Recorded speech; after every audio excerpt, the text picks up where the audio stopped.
설교를 원래 오늘 설교가 세 번째였고요. 그러니까 우리가 산소망의 새해, 그죠? 그래서 5가지 산소망의 일상을 삽시다. 뭐죠? 찬송하기, 항상 기뻐하기, 쉬지 말고 기도하기, 범사에 감사하기, 성도 안에 교제하기, 산소망의 일상을 선포하고, 두 번째 시간에 우선순위의 삶을 세우는 새해, 너희는 먼저 그의 나라와 그 의를 구하라는 우리의 우선순위를 세우는 새해를 생각하면서 봤고요. 사실 오늘 이 말씀이 영적으로 성장하는 새해가 세 번째로 원래 잡아놓은 것이에요. 그래서 이제 목표가 먼저 그의 나라와 그 일을 세우는 우선순위를 세워서 우리의 영적 삶의 목표를 세우고 나가는 그런 새해라는 제목으로 나누겠습니다. 그럼 원래 마지막 넷째 주가 결론이 뭐예요? 선교적 삶이죠. 선교적 삶의 새해. 그래서 지난주 먼저 우리가 결론을 하고 오늘 이 말씀합니다. 지난주 지성교사님이 시국 파송이 있으셔서 그 일부러 사실 말씀을 그렇게 연결 지은 거예요. 그래서 오늘 이제 영적으로 성장한 새해를 통해서 이제 새해 시리즈 설교를 마치려고 합니다. 근데 넷째 주는 새해 같지 않고 헌해 같죠? 예, 그러나 새해입니다. 그래서 우리가 꿈을 꾸면서 한 해를 더 나가는 시간입니다. 우리가 올 한 해 여러분 계획들을 세울 때 아마 여러 가지 목표들을 세웠을 겁니다. 특별히 이제 가정의 경제 부분을 놓고 많이들 계획을 세우지 않았을까? 코로나 어려운 시간 속에 우리가 어떻게 경제를 꾸려가야 될까? 이런 계획들 세우셨을 것이고요. 특히 자녀들 여러 가지 목표들을 놓고 또 계획들을 세웠을 것입니다. 근데 여러분 정말 영적인 목표는 세우셨습니까? 우리의 영적 성장과 영적 목표들은 이렇게 신앙생활을 해야 되겠다 하는 목표를 세워보셨습니까? 예, 세운 분도 계시고 어떻게 보면 뭐 작년이나 뭐 올해나 뭐 별다를 거 있나 하고 그냥 막연하게 생각하고 혹시 새해를 시작한 분들도 계실 줄 압니다. 그러나 주님은 우리가 한 해 동안 살면서 영적으로 성장하고 성숙해 가기를 원하십니다. 그런 의미에서 우리가 한번 영적인 목표들을 세우면서 또 새해를 시작하는 그런 시간이 되기를 원하고 오늘도 그런 의미에서 이 말씀이 우리에게 큰 은혜가 되기를 원합니다. 모든 살아있는 생명체는 성장한다는 것이 특징입니다. 자란다는 것이에요. 여러분 생명체가 성장하지 않는다는 것은 죽은 것입니다. 사망이죠 여러분. 물론 요즘 아기들 보면 여러분 얼마나 빨리 성장하는지 가까이서 제가 윤찬이를 자주 보게 되는데 뭐 하루하루가 다르게 지금 꼭 어른 된 느낌이에요. 요즘에 가면 제가 어른인가? 이제 말도 다 할 줄 알겠다 이런 느낌을 주는 성장의 속도를 보여주고 있습니다. 정말 아이들 자라는 거 보면 정말 신기하지요. 이처럼 모든 생명체는 성장합니다. 근데 여러분 구원받은 우리의 영적 생명도 성장한다는 것을 기억해야 됩니다. 우리가 예수 믿고 그냥 끝나는 것이 아니라 예수 믿고 나면 반드시 생명체이기 때문에 우리가 생명에게 성장한다는 것이에요. 그래서 오늘 우리에게 주신 이 본문에 보면 15절에 13절에는 그리스도의 장성한 분량에 충만한 데까지 이르라. 그리스도의 장성한 분량에까지 충만한 데까지 이르라. 이렇게 말씀이고요. 그에게까지 자랄지라. 우리 15절에 보면 예수님에게까지 자랄지라 이렇게 말씀합니다. 오늘 이 말씀은 우리가 영적으로 성장해야 된다는 말씀이지요. 그것도 그리스도의 장성한 분량에 이르기까지. 이것은 선택이 아니라 예수 믿고 구원받은 하나님 백성은 모두가 영적으로 성장하고 성숙해야 된다는 것입니다. 근데 여러분 영적으로 성숙하고 성장한다는 게 뭘까요? 좀 성장의 관점에서 설명을 드린다면 우리가 구원받으면 하나님의 새 생명을 받은 거잖아요. 한마디로 하나님 생명의 유전자를 받았다 이렇게 볼 수 있어요. 베드로전서 여러분 1장 23절 올려줘 볼래요? 이런 말씀이 있습니다. 너희가 거듭난 것은 썩어질 씨로 된 것이 아니요 썩지 않을 씨로 된 것이니 살아있고 항상인 하나님의 말씀으로 되었느니라. 여기 보면 우리가 거듭난 것은 구원받은 것은 썩어질 씨로 된 것이 아니라 썩지 아니할 씨로 되었다. 이게 씨로 표현하고 있는 게 이유가 뭘까요? 구원의 생명을 자란다는 의미잖아요. 우리의 구원을 씨로 표현한 것은 자란다는 의미로 말씀하고 있는 것이지요. 그 씨 안에는 여러분 정말 모든 DNA가 들어있어서 계속 그 생명의 씨가 자라는 것을 이야기합니다. 여러분 모든 생명체는 그 세포 분열을 통해서 이렇게 성장하고 자라가지요. 이처럼 우리에게 주신 새 생명도 자라나게 되어 있습니다. 어떤 그림에서 예수님께서 나는 포도나무에 너는 가지라 말씀하신 것 참 의미가 있습니다. 가지가 줄기에 붙어 있기만 하면 계속 성장하는 것이지요. 식물은 가지가 줄기에 붙어 있기만 하면 자라납니다. 줄기에 땅에 뿌리를 내리고 영양분을 다 흡수해서 공급해 주기 때문이지요. 마찬가지로 우리가 주님 안에 주신 새 생명도 우리가 주님 안에서 계속 자라가고 있다, 성장하고 있다는 것이에요. 자, 이것이 우리가 성장의 아주 본질적인 모습이고요. 생명체이기 때문에 성장한다는. 근데 결국은 성장의 목표, 성장의 완성은 뭘까요? 예수님을 닮는 것이죠. 우리가 성장의 목표와 완성은 결국 예수님의 인격과 성품을 닮는 것이 우리의 성장과 성숙의 목표라고 이야기할 수 있습니다. 여러분, 로마서 8장 29절 이하 이런 말씀이 있습니다. 하나님이 미리 아신 자들을 또한 그 아들의 형상을 본받게 하기 위하여 미리 정하셨으니 이는 그런 많은 형제 중에 맏아들이 되게 하려 하심이니라. 또 미리 정하신 그들을 또한 부르시고 부르신 그들을 또한 의롭다 하시고 의롭다 하신 그들을 또한 영화롭게 하셨느니라. 여기 보면 여러분, 그 아들의 형상을 본받게 하기 위하여, 그 아들은 예수 그리스도, 예수 그리스도의 형상을 본받게 우리가 모든 구원의 과정이 이루어지고 있고 완성된다는 거예요. 나중에 완성되는 모습이에요. 예수님처럼이죠. 우리 구주 예수님의 맏아들이고 우리가 그 형제들이 된다고 표현하고 있잖아요. 결국 예수 그리스도처럼 된다고 말씀하고 있는 겁니다. 우리의 구원의 완성의 모습이죠. 즉 예수 그리스도 형상이 이루기까지 자라게 한다는, 그것도 장성한 분량이라고 이야기합니다. 그래서 시편 8편에 보면 영광과 존귀의 관을 씌우셨나이다 이렇게 표현합니다. 우리에게 예수님이 쓰셨던 영광과 존귀의 관을 씌우셨다. 영광, 영화의 상태죠. 우리의 구원의 최종 완성은 결국 예수님이에요. 그러니까 성장의 목표와 모습은 예수님을 닮아가는 것, 그 인격과 삶이, 이것이 성장의 목표죠. 여러분 정말 부부가 같이 살면 굉장히 많이 닮습니다. 근데 정말 많이 닮더라고요. 이렇게 제가 보면요, 20년 30년 살면 원하지 않아도 바라봄의 법칙에 의해서 닮죠. 여러분. 근데 정말 여러분, 우리에게 새 생명 주셔서 우리 안에 오셔서 평생 우리의 주님과 함께 살아가면서 너무나 주님을 닮는 건 자연스러운 것이에요. 그렇지 않습니까, 여러분? 그런 의미에서 이게 특별한 것이 아니라 우리가 늘 신앙생활을 하면서 결국 우리의 신앙 성자가 성숙을 이루어가는 것은 너무나 자연스러운 것이죠. 자, 그러면서 여러분, 영적 성장의 핵심 내용은 뭘까? 그러면 영적 성장의 핵심 내용, 자, 오늘 13절에 나와 있습니다. 자, 13절 다 같이 한번 읽어봅니다. 시작.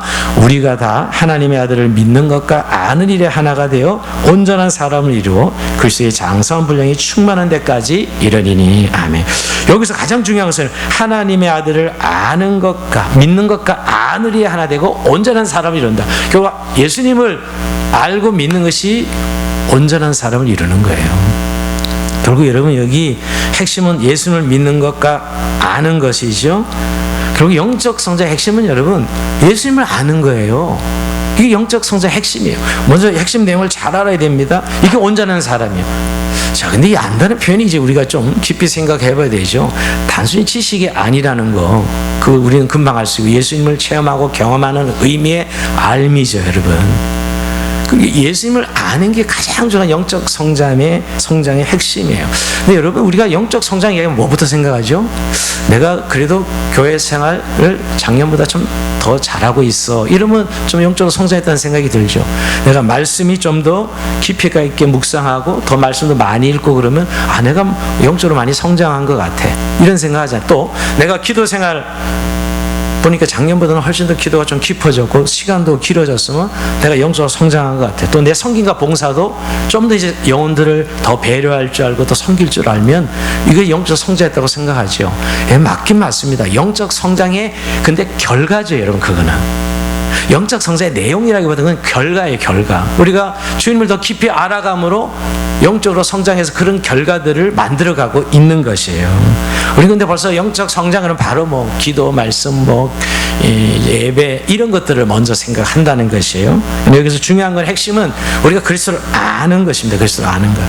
단순히 지적인 알림이 아니라 예수님을 인격적으로 체험적으로 깊이 알아가는 것, 이게 영적 성장의 가장 중요한 핵심이에요. 그래서 우리가 다 하나님의 아들을 아는 것과 믿는 것에 하나가 되어 온전한 사람을 이루라 하고 말씀하신 이유가 그 때문이죠. 여러분 정말 예수님을 아십니까? 이렇게 질문하면 화내실 분도 있었을 때, 근데 여러분이 안다는 게 단순히 지식적인 의미가 아니라 정말 그분을 인격적으로 깊이 우리가 체험하고 경험하느냐는 것이에요. 정말 여러분, 그래서 예수님을 믿고 정말 영적으로 성장하는 분들은 예수님에 대한 늘 열망과 갈망이 있습니다. 이거 아셔야 돼요. 늘 그리스도에 대한 열망과 갈망이 있고요, 또 그분과의 동행이 있습니다. 그렇죠? 늘 그분과 동행이 우리의 삶의 이유고 내 삶의 내용이 되죠. 그분 안에서 우리의 자신을 발견하고, 그분 안에서 삶의 의미를 깨닫고 사명을 깨닫고, 그분 안에서 살게 되는 것이 우리의 삶이죠. 그게 영적 성장의 핵심이에요. 사실은 여러분, 핵심입니다. 그래서 영적으로 성장하는 사람들은 반드시 예수님과의 깊은 교통과 교제가 있습니다. 여러분, 그래서 우리가 영적 성장과 직결되는 건 예수님과의 깊은 영적 교통과 교제가 있다는 사실을 기억해야 돼요. 우리는 좀 여러분, 교회 다니면 그냥 난 예수님과 깊은 교제를 한다고 생각하고 있지는 않습니까? 혹시 여러분, 물론 교회 다니는 것이 예수님을 우리가 믿고 섬기는 것은 맞지만, 교회 다닌다고 그냥 자동적으로 예수님과 깊이 교통하고 교제하는 것은 저는 아니라고 생각합니다. 많은 분들이 이렇게 좀 속고 있는 것 같아요. 또 나는 늘 기도하고 있으니까 예수님께 기도하는데 나는 예수님과 깊이 교제하고 있다고 생각할지 모르겠어요. 근데 여러분, 늘 우리가 내가 원하는 것들만 하는 119식의 기도를 하고 있다면, 역시 그렇게 기도한다고 해서 예수님과 깊이 교통하고 교제하는 것은 아니지요. 자, 그래서 우리가 좀 더 우리가 예수님을 좀 깊이 알아가고 교통하고 교제하는 것이 영적 성장의 핵심이라 그랬는데, 좀 더 성경은 오늘 본문에서 한 3가지로 어떻게 성장해야 되는가를 가르치고 있습니다. 그래서 첫째는 여러분, 하나님 말씀으로 우리가 영적 성장을 이룬다는 것이에요. 우리가 기본적으로 예수님을 알려고 하는 열망이 있는 사람은 하나님 말씀을 열망해요. 그죠? 하나님 말씀의 태도가 다릅니다. 하나님 말씀을 깊이 묵상하고 또 늘 읽고 또 말씀 가운데 거하기로 합니다. 그래서 그 말씀으로 우리가 영적으로 성장하는 것이죠. 베드로전서 2장 2절, 그럼 같이 한번 읽어볼까요? 시작. 갓난 아기들 같이 순전하고 신령한 젖을 사모하라. 이는 그로 말미암아 너희를 구원에 이르도록 자라게 하려 함이라. 신령한 젖을 사모하라. 이는 너희가 구원에 이르도록 자라게 하려 함이라. 이렇게 하나님 말씀이 우리의 영적 성장의 가장 중요한 요소인 것을 말씀하고 있는 것입니다. 저는 아기들이 태어나자마자 엄마 젖을 빠는 것은 거의 본능적인 거죠. 본능적입니다. 배운 것도 아니고 생존 본능이야. 그냥 젖을 빨죠, 여러분. 예. 그리고 아기들은 그 젖으로 엄청난 성장을 해요. 여러분, 아기 때 얼마나 빨리 성장합니까? 그 젖만 먹는데도 야, 어떻게 저렇게 클까? 저는 예전에 신기하게 바라본 적이 있습니다. 우리가 하나님 자녀로 태어나면 말씀의 순수한 젖을 먹고 성장하고 자라난다는 것이에요.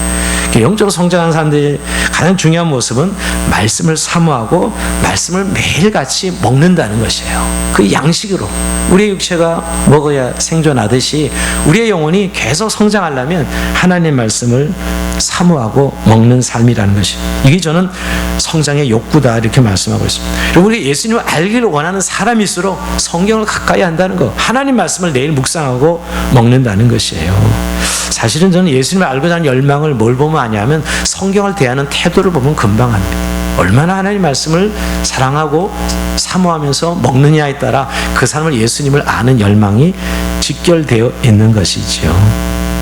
사실 하나님 말씀을 가까이 하지 않고는 영적 성장은 불가능합니다. 여러분, 말씀을 모르는데 어떻게 주님과 깊이 교제하고 교통할 수 있을까요?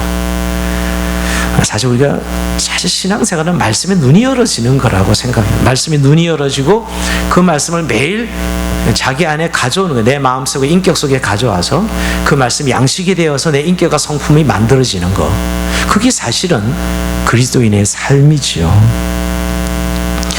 여러분들 정말 매일 말씀을 얼마나 사모하고 정말 매일 양식을 먹고 있습니까? 그저 주일날 설교 시간에 공급되는 것을 혹시 만족하고 있지는 않습니까? 물론 이것도 참 공동체 주신 하나님 말씀이 참 중요하지만 우리의 매일매일 삶 가운데 결국 우리가 성경을 읽고 그 말씀을 묵상하고 주님의 음성을 듣고 살아가는 삶, 이게 영적 성장의 첫 번째 중요한 요소라는 사실을 말씀하고 있습니다. 이제 그런 삶이 되지 않으면 어떻게 되느냐? 영적 어린아이가 됩니다.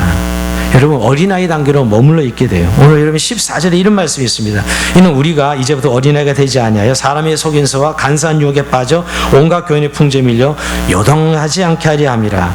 여기 어린아이는 육체적인 어린아이를 말하기도 하지만 사실 영적 어린아이를 말하는 것이죠.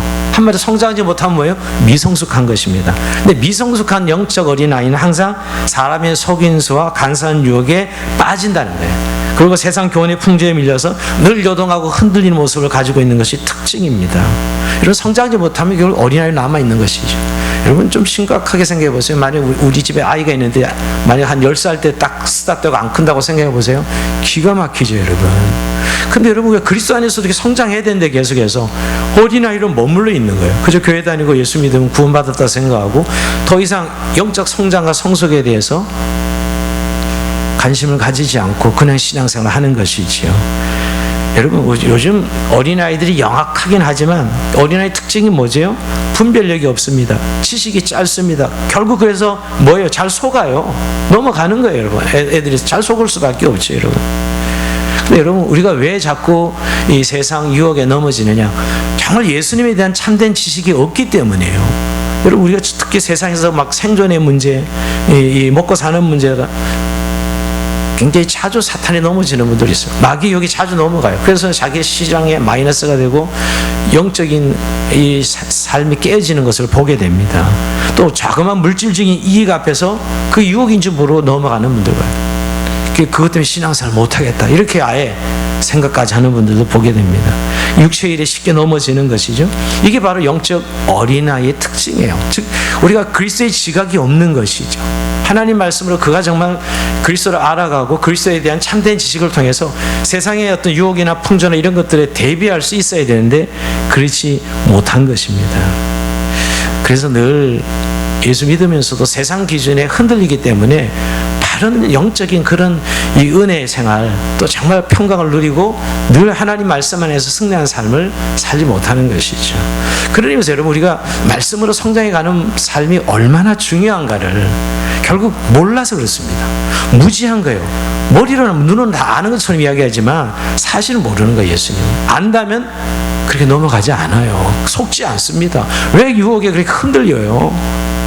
그건 이미 알고 있는 바인데 주님의 지각을 이미 우리는 가지고 있는데 말이에요. 그러면서 오늘 다시 한번 올 한 해 우리가 좀 목표를 세울 때 하나님 말씀을 정말 깊이 묵상하고 그 말씀을 사모하면서 매일 말씀을 살아가는 삶이 내 영적 성장에 얼마나 중요한지 인식하고 늘 말씀을 가까이 하는, 아니 가까이 정도가 아니라 늘 말씀 분량을 떼어놓고 내 삶 안에 그 말씀을 먹고 묵상하는 시간을 결정하셔야 됩니다.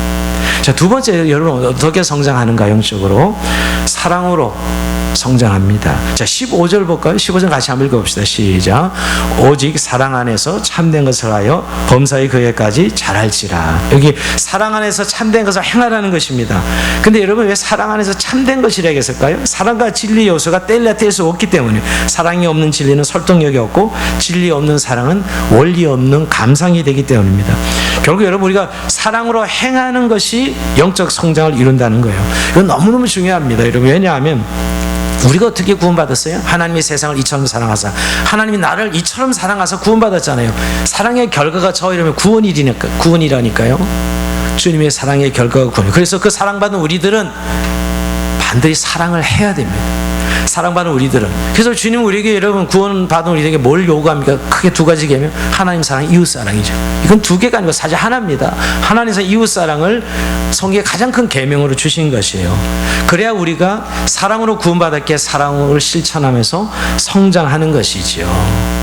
근데 여러분 오늘 우리가 참 조심할 것은, 문제는 하나님 말씀은 어느 정도 공급받아서 알고 이해를 하고 어느 정도 하나님 말씀 지식은 가지고 있는데 사랑이 함께하지 못해서 신앙에 성장하지 못하는, 즉 사랑의 부분에 항상 걸려서 신앙에 성장하지 못하는 분들이 많습니다.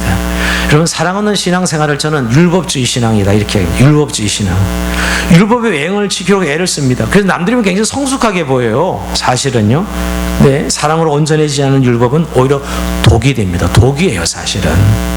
왜냐하면 그 사람은 그 율법을 지키는 것 때문에 자기가 대단히 그 율법으로 구원받는 줄 착각하게 되고요. 또 남들보다 굉장히 우월한 신앙을 가졌다고 착각하기 참 쉽습니다. 이 율법주의의 큰 폐해인데요, 여러분. 그리고 또 그 기준에 미달되든 절망하죠. 절망해요. 요즘 산상수훈 묵상하면서 여러분, 특히 마태복음 5장에서 하나님께서 우리를 하나님의 자녀로 백성으로 부르시고 요구하시는 모습이 있지요. 특별히 너희가 서기관과 바리새인의 의보다 더 낫지 않으면 결단코 천국에 들어갈 수 없다, 이런 말씀입니다. 이거 굉장히 무서운 말씀이에요. 왜냐하면 그 당시 서기관과 바리새인들은 율법을 다 지키는 자들이었거든요. 종교 엘리트들이었어요. 그렇죠? 그들이야말로 종교인들이었고, 근데 그들의 의보다 너희가 낫지 않으면 결코 천국에 들어갈 수 없다 하죠. 그러면서 내가 율법을 폐하러 온 것이 아니오 완전하게 하려 오셨다고 말씀하시면서 서기관과 바리새인보다 더 나은 의가 뭐냐고요. 결국 구약의 율법의 행을 다 지켰는데 그걸로는 안 된다는 거예요. 그래서 다시 율법을 해석해 주시죠. 예수님께서 살인하지 말라 그랬는데 너희가 미워하기면 더 살인한 것이고 그를 화를 낸 것도 살인한 것이고, 결국 뭘 향해 율법의 온전함이 그리고 사랑으로 완성되는 거예요. 그 율법이 완성되는 건 사랑으로 완성되는 것이에요. 예수님 십자가의 사랑으로 복음으로 완성되는 것을 의미해요. 그러니까 여러분, 결국은 그 사랑의 동기로 율법을 해석하고 지키지 않으면 아무것도 아닌 거예요. 너희가 서기관과 바리새인의 그 정도 가지고 천국 갈 수 없다라고, 하나님 백성은 거기서 머물러서는 안 된다고 말씀하고 있는 것이지요. 여러분 우리 어느 정도 예수 믿고 구원받고 신앙생활하면 하나님의 말씀을 알아요. 근데 여러분, 그 말씀이 사랑으로 행해지지 않으면 이런 배단이 있는 거예요. 영적으로 성장하지 않는 거예요. 여러분, 어린아이의 특징은 자기 중심적입니다. 그죠? 결국 그 어린아이, 영적 어린아이 어른을 기준으로 할 때 여러분, 결국은 사랑이에요. 기준은 사랑이 됩니다. 여러분, 고린도전서 13장을 제가 이번 주에 몇 번 묵상했는데, 사랑은 오냐 하면 사랑은 오래지 않고 오냐 하면, 여러분, 모두 사랑은 결국 타자 중심이에요. 그러니까 자기 중심에서 우리가 예수 믿고 성장하면 타자 중심으로 바뀌는 것이죠. 여러분, 우리가 영적 성숙을 열정으로 자꾸 측정하는 분들이 많습니다. 예, 열정도 중요하죠. 근데 여러분, 또는 하나님 말씀을 많이 아는 것으로 저 사람 성장하고 성숙했다, 이렇게 얘기하는 분들 많습니다. 아니요. 정말 여러분, 성숙의 측정도는 사랑입니다. 사랑으로 영적 성숙을 측정할 수 있어요. 비례합니다. 그 사람이 얼마나 사랑하느냐에 따라 영적으로 얼마나 성장하고 성숙했는가를 보게 됩니다. 쉽게 얘기하면 여러분, 남을 배려하고 타인을 섬길 줄 알고 다른 사람 중심으로 살아가는 삶을 살아가는 사람, 그 사람이 영적으로 성숙한 사람입니다. 제가 고린도서 13장을 묵상하다가 어떤 것을 발견했냐면, 쭉 사랑 이야기하다가 13장 11절 이런 말씀하고 있습니다. 내가 어렸을 때 말하는 것이 어린아이 같고 깨닫는 것이 어린아이 같고 생각하는 것이 어린아이 같다가 장성한 사람이 되어서는 어린아이를 버렸노라. 여러분, 사랑 이야기하다가 왜 이야기하는 거예요? 결국 어린아이는 아직 사랑할 줄 모르는 거예요. 여러분, 애들이 얼마나 자기 중심이, 가다가 뭐 먹고 싶은 거 있으면 그냥 뒤집어서 떼쓰고 그 사줘야 지나가게 되죠. 예. 그럴 때 그냥 패야 되는 겁니다. 근데 다 사주지, 여러분. 근데 그게 어린아이잖아요. 근데 여러분, 영적으로도 마찬가지예요. 지금도 하나님의 말씀은 잘 알고 잘 믿는다, 교회 생활도 열심히 하고 열정도 있는데 여전히 하나님을 사랑하고 이웃 사랑하는 일에는 무지하고 아직도 성숙하지 못했다면 그건 성장한 것이 아니라는 것이에요. 결국 사람을 대하는 태도만 봐도 그 사람이 얼마나 영적으로 성숙했나를 알 수가 있습니다. 여러분, 이 두 번째 요소가 참 중요해요. 우리가 주님으로부터 사랑받아서 구원받았고 그 사랑으로 살아가고 있는데 너희가 그 사랑을 실천하고 행하는 것, 그것이 우리의 영적 성장의 두 번째 중요한 요소예요. 좀 올해는 여러분, 우리가 정말 이웃을 대하는 태도, 그리고 이웃을 향한 우리의 삶의 이 태도가, 우리의 가치관이 변해야 돼요. 자기 중심에서 타자 중심으로, 내 중심으로 향하는 삶이 이웃으로 향하는 삶으로 바뀔 때 그것이 참된 그리스도인의 성숙을 말해준다는 것이죠. 자, 세 번째, 이제 마지막 어떻게 우리가 영적으로 성장합니까?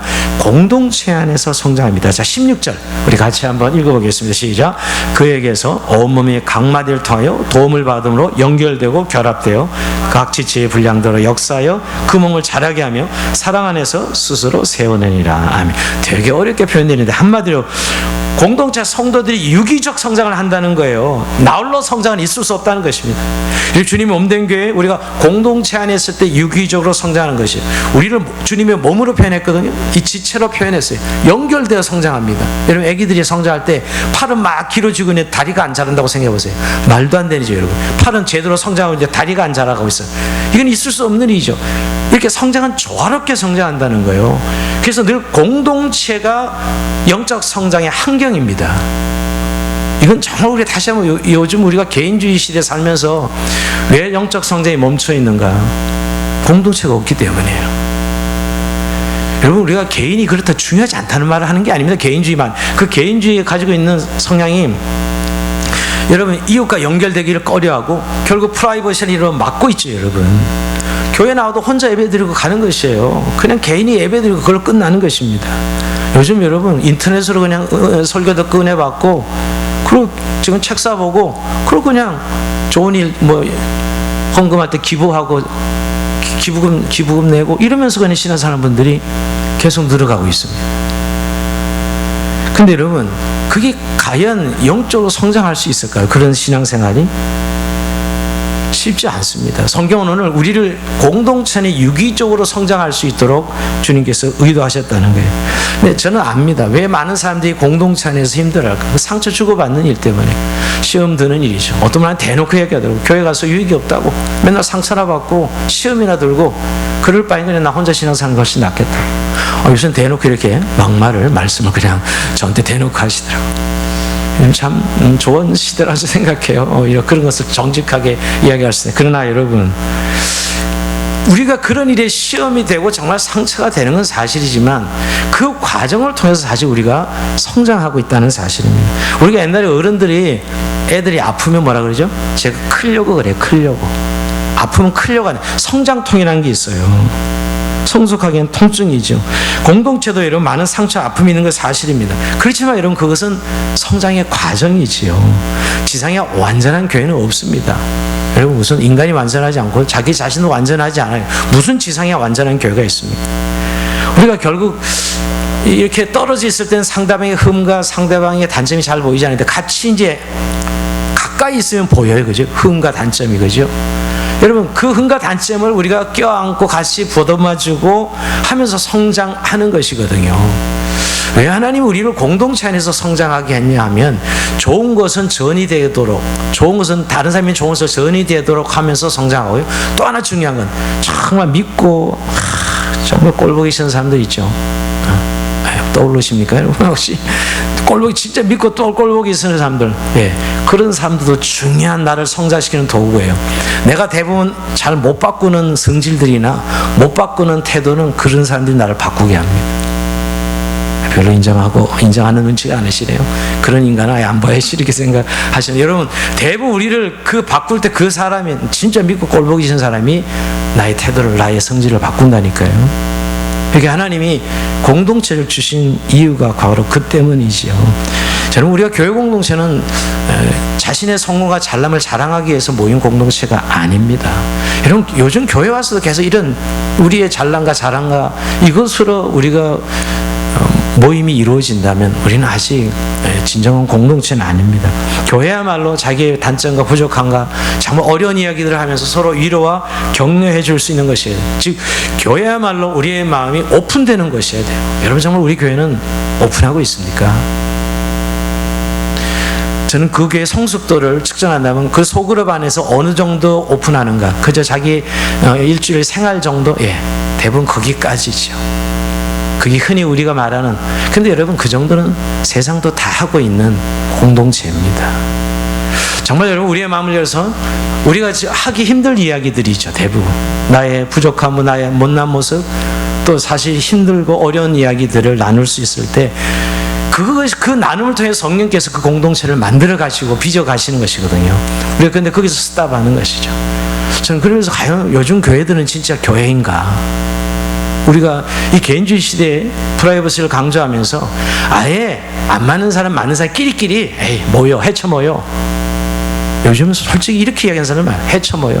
괜히 갈등하고 싸우고 힘들고야, 다 힘들어. 근데 그게 과연 교회일까는 다시 한번 우리 고민해 봐야 될 것입니다. 여러분 어디 가서 그래 참된 위로와 치유와 회복을 경험할 수 있을까요? 주님이 교회 공동체 안에 오픈되는 교회 공동체 안에서 허락하신 일입니다. 오늘 바울은 4장 시작할 때 이렇게 시작했어요. 성도 각개인에게 그리스도 선물에 분량대로 은혜를 주셨다는 말씀을 시작했는데 오늘 16절 마지막에는 이렇듯 은사를 받은 각 지체들이 뼈마다와 관절을 서로 연결됨으로 몸인 교회 공동체가 온전히 세워질 수 있다. 온전히 세워질 수 있다 이렇게 말씀하고 있어요. 이게 진정한 영적 성장의 완결판입니다. 개인적 은혜로 끝나지 않아요. 공동체 안에서 우리가 서로 세워져서 하나님의 영광을 드러내는 이게 진짜 성장의 완결판이지요. 그래서 교회 안에서 이러면 성장한다는 것은 계속 모임과 사역과 훈련이 있어야 됩니다.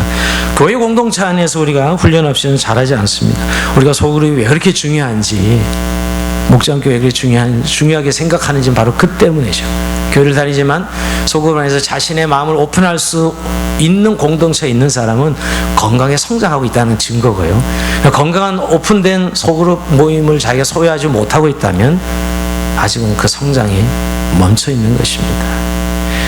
그래서 저는 교회 일꾼들에게 꼭 그렇게 말씀드려요. 성경에서 그렇게 말씀하고 있지만 교회 일꾼들의 가장 큰 책무는 뭐냐? 성장하는 모습을 보여주는 거예요. 일 잘하는 게 아닙니다. 어제보다 오늘보다 내일보다 영적 성장을 보여주는 게 일꾼들의 가장 큰 책무입니다. 디모데전서 4장 15절에 이미 바울이 디모데에게 이렇게 말씀하고 있습니다. 이 모든 일에 전신전력하여 너의 성숙함을 모든 사람에게 나타나게 하라. 이게 잘난 척하는 게 아니라 너의 성장과 성숙하는 모습이 너의 책무라는 것이에요. 여러분 정말 그렇습니다. 교회 앞에서 선 일꾼이 어떤 모습이어야 되면 성장하는 모습. 야, 저분이 어제보다 오늘보다 내일이 참 저희 어깨가 무거운 거랬습니다. 오늘 모든 교회 리더들이 보여줘야 될 직분자들이 보여줄 가장 중요한 모습입니다. 여러분 만약에 앞에서 성장하는 모습을 보이지 못할 때 뒤에 있는 사람이 스탑하게 되죠. 멈추게 됩니다. 자, 오늘 말씀을 이제 마무리하면서 여러분 새 목표가 무엇입니까? 또 어떤 계획들을 좀 세우셨습니까? 좀 경제로 나아지는 거 세우셨습니까? 이것도 중요하죠. 또 소박한 꿈인 집안 제작만 하는 거, 이것도 우리의 새 큰 계획과 꿈이 될 수 있습니다. 아니면 자녀들을 향한 계획들. 근데 여러분 우리가 그 모든 것들이 중요하지만 다시 한번 우리 영적 성장과 성숙의 목표를 생각해 봅시다. 2021년도 정말 내 신앙생활에서 내 영적 성장과 성숙의 목표는 무엇인가? 근데 여러분 이미 답은 정해. 우리가 성장의 목표는 예수 그리스도세요. 여러분 우리가 아까도 시작할 때 우리의 모델이 예수 그리스도고 성장의 목표 예수님이십니다. 근데 더 중요한 이야기에서 그 성장하게 하시는 분도 역시 예수님이라는 사실이에요. 자, 이 중요한 부분이 우리가 아까 세 가지 성장의 내용을 살펴봤지만 결론적으로는 여러분 결국 예수님이 우리를 성장하게 하시는 분이라는 거예요. 예수님께서 예수 믿을 때 우리에게 새 생명을 주셨는데 그 새 생명은 결국 우리가 내가 너희와 세상 끝날까지 함께 하실 것이라고 말씀하셨고 그 약속은 성령님을 우리 안에 보내주셨어요. 우리 내전에 성령님으로 우리가 예수 믿는 순간부터 성령님과 평생 함께 동행하는 삶이죠. 결국 이 예수님과 함께 살아가는 삶에 달려있어요. 여러분 결국 우리의 성장과 성숙은 어디에 달려있냐면 우리 안에 계시는 예수님과 얼마나 동행하는 삶을 사는가에 결국 마지막 최종 결론이 달려있는 것이에요. 네, 여러분 정말 예수님과 함께 동행하는 삶을 사십니까? 우리는 예수님을 믿고 예수님의 동행을 믿어요. 우리 안에 예수님 계신 걸 다 믿습니다. 이거 안 믿는 사람 없어요. 여기 계신 분들은. 근데 여러분 한번 제가 이렇게 질문을 드리면 근데 정말 예수님과 함께 사는 것이에요? 예수님이 안에 계시고 예수님을 믿는 건 사실인데 정말 그 예수님과 함께 24시간 살아가고 계십니까? 여기에 저는 성장의 키가 있다고 생각합니다. 많은 사람들이 이런 생각합니다. 예수 믿어도 안 변해. 요즘 아주 대놓고 저한테 얘기해요. 예수 믿어도 안 변해. 아니, 굉장히 무서운 말을 두려운 말을 막 하고 있는 거예요. 예수 믿어도 안 변해. 정말 여러분 예수 믿는데 안 변할 수 있을까요? 그 예수님이 내 안에 오셔서 살고 계신데 안 변할 수 있을까요? 누구나 한 사람만 옆에 있어도 영향을 받는 게 인간인데 누구 한 사람 옆에만 있어도 달라져야 되는데 우리 마음에 오셔서 함께 살아가고 계신 그 주님이 우리 안에 계신데 안 변한다니 안 된다고 이야기하는 게 말이 안 되는 거죠. 근데 여러분 결국 믿고 내 안에 계신 것도 믿고 알지만 우리는 두 가지 같아요. 잘 그 예수님을 모르고 있다는 거. 잘 모르는 거예요 사실은. 그래서 예수님 이야기해보라면 별로 예수님에 대해서 할 이야기가 없으시더라고요. 아니 내 안에 계셔서 살고 계신데 그 예수님 할 이야기가 없다고요? 예수님을 잘 이야기를 못 하셔요. 잘 모르는 것이죠. 또 하나는 실제 예수님과 함께 살고 있지는 않는 겁니다. 믿고 내 안에 계신 거는 알지만 그 예수님과 함께 살고 있는 거는 아닌 것이에요. 그러니까 여러분, 저는 이것이 목사들의 정말 잘못이라고 생각해요. 우리가 너무 성경을 가르칠 때 관념적, 교리적, 지식적으로만 가르친 거예요.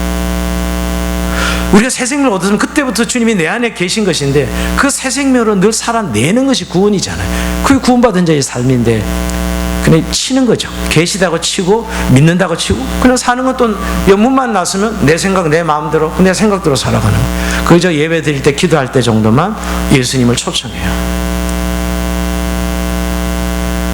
어떤 노 신학자, 노 목사님이 회개하는, 제가 글을 읽었는데요.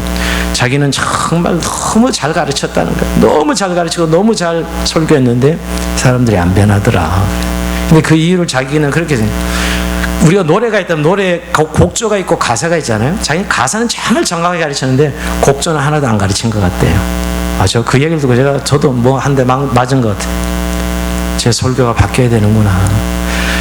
아무 지식적인 데는 잘 가사는 가르쳤는데 곡조는 없는 노래만 열심히 가르쳤다. 예수님 우리 안에 있다는 걸 안 믿는 사람 없어 그리스도인 믿어요. 믿는데 그분과 함께 살아내는 삶에 대해서 인지하도록 그렇게 가르치고 그렇게 살고 있느냐 하는 것입니다. 여러분, 올 한 해 정말 우리가 영적 성장은 다른 것이에요. 여러분, 성장은 자연스러운 것이라고 그랬죠. 예수님과 동행하기만 하면 영적 성장은 자연스러운 결과입니다. 문제는 동행 여부지요. 여러분, 우리가 예수님이 내 안에 계신다고 우리가 알고 믿긴 하지만 내 삶의 주인으로 내 마음에 모시고 살아가고 있지는 않는 것입니다. 여러분, 정말 그 주님을 모시고 살아간다면 우리의 대화의 주제가 예수님일 때가 많아야 되지 않겠어요? 예수 믿는 사람끼리 모여도 예수님이 대화의 주제가 안 될 때가 대부분입니다. 맨날 건강 이야기, 집 이야기 하다 끝날 때가 대부분 아니에요? 정말 우리가 매일 주님과 함께 살아내는데 이야기하고 싶어서 예수님 말이에요. 그게 정상 아닐까요? 예수님 이야기하고 싶어서. 근데 믿는 사람들조차도 예수님 이야기 안 합니다. 일 이야기하다 끝나죠, 여러분. 정말 예수님과 24시간 그렇게 함께 동행한다면 그렇게 태연하게 막 소리 지르고 막 어떨 때 막 소리도 화도 내고 또 두려운 죄도 짓고 말이에요. 이룰 수 없는 것이. 사실은 우리가 예수님이 계신 걸 믿는다고 하지만 예수님을 모르거나 동행하지 않는 것입니다. 이게 실제 이야기를 하는 겁니다. 우리의 교리를 이야기하는 게 아닙니다. 정말 여러분, 우리의 관심이 예수님이고 그 예수님과 매일 삶을 살아내는 거. 어떤 분 이런 설교하니까 어떻게 그렇게 살아요, 목사님? 입이 싸시면 어떻게 예수님과 계속 일해야지, 공부해야죠. 공부하면서 예수님 함께하는 게 불가능할까요? 일하면서 예수님 함께하는 게 불가능할까요? 내 안에 계신 예수님인가요? 아닙니다. 여러분, 사랑하는 사람이 내 마음에 들어오면 그 사랑하는 사람과 매일 대화하는 걸요. 저를 보면 매일 대화하는 걸요.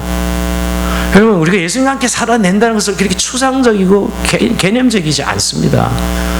매일 문제 부딪히고 매일 생각하잖아요. 그때마다 예수님이 내 마음의 주인이고 나와 함께 하시는 분인데 계속 대화를 하고 교제하고 사는 것이죠. 여러분, 요한계시록 3장 20절 지난번 7개 이야기할 때 제가 이 이야기 했는데 또 한번 이 말씀 한번 읽어보고 싶습니다. 주님 오늘 매일 우리에게 이렇게 초청하고 계세요. 한번 읽어봅니다. 시작. 볼지어다 내가 올려주세요. 이렇게 요한계시록 3장 20절 같이 한번 읽어보겠습니다. 시작. 볼지어다 내가 문 밖에 서서 두드리노니 누구든지 내 음성을 듣고 문을 열며 내가 그에게도 들어가 그와 더불어 먹고 그는 나와 더불어 먹으리라. 아멘. 이 말씀 여러분 너무 어렵게 전도용 아닙니다. 예수 믿는 성도들의 마음의 문을 두드리면서 뭘 요청하는 거예요? 나랑 같이 밥 먹자. 이게 실제 밥 먹자는 이야기예요. 밥 먹자. 나랑 같이 밥 먹자. 이래. 하루에 밥 몇 끼 먹죠? 3끼 먹죠. 간식 먹으면 5끼 먹죠. 밥 먹을 때 우리 식기도 하긴 하죠. 주님 음식 주셔서 감사합니다. 땡큐. 그리고 끝. 그 다음에 또 먹을 때는 혼자 먹어요. 여러분, 우리가 밥을 같이 먹는 삶을 식구라 그럽니다. 우리가 가족과 살아가는 걸 흔히 동행이라 그래요. 뭐 싫으나 좋으나 밥 같이 먹고 집에 들어가야 되잖아요. 그러니까 싫으나 늘 같이 하는 사람들, 가족을 동행한다 그럽니다. 예수님은 오늘 우리에게 뭘 요청하냐면 동행을 요청하시는 거예요. 너 나랑 같이 밥 먹자. 이게 일상이 될 때 우리가 영적으로 성장은 자연스러운 것입니다. 여러분, 그런 의미에서 우리가 예수님과의 동행에 대해서 우리가 이론적으로 교리적으로는 훈련되어 있다는 거예요. 이걸 좀 실제로 바꾸기 위해서 제가 제안하고 싶은 것은 정말 소그룹 안에서 내가 일주일 동안 예수님과 어떻게 동행했는지를 나눠보십시오. 사람들 만나면 그리스도는 내가 예수님과 어떻게 동행했는지를, 그래서 그것을 일기로 쓴 걸 동행일기라고 합니다. 예수님 동행일기. 그래서 어떤 교회에서는 동행일기 운동도 하고 있는데요, 저는 큐티 다 줘, 뭐 동행일기 다 줘서 하루에 한 번 정도는 내가 예수님과 어떻게 동행했는지 한번 써보세요. 그리고 그걸로 쓴 것을 그대 끝내지 않고 성도들과 나눠보세요. 오픈해야 됩니다. 우리가 반드시 뭔가 걸러져야 되죠. 혼자는 자기가 하고 싶은 만큼 하는 데까지밖에 안 합니다. 지 스스로는, 인간은. 그게 본능이에요, 여러분. 함께 해야 결국 내가 안 되는 부분을 그 사람과 터치가 되는 거예요. 나눔이 반드시 존재됩니다. 동일하게 아무리 써도 안 나누면 별 큰 효과는 없습니다.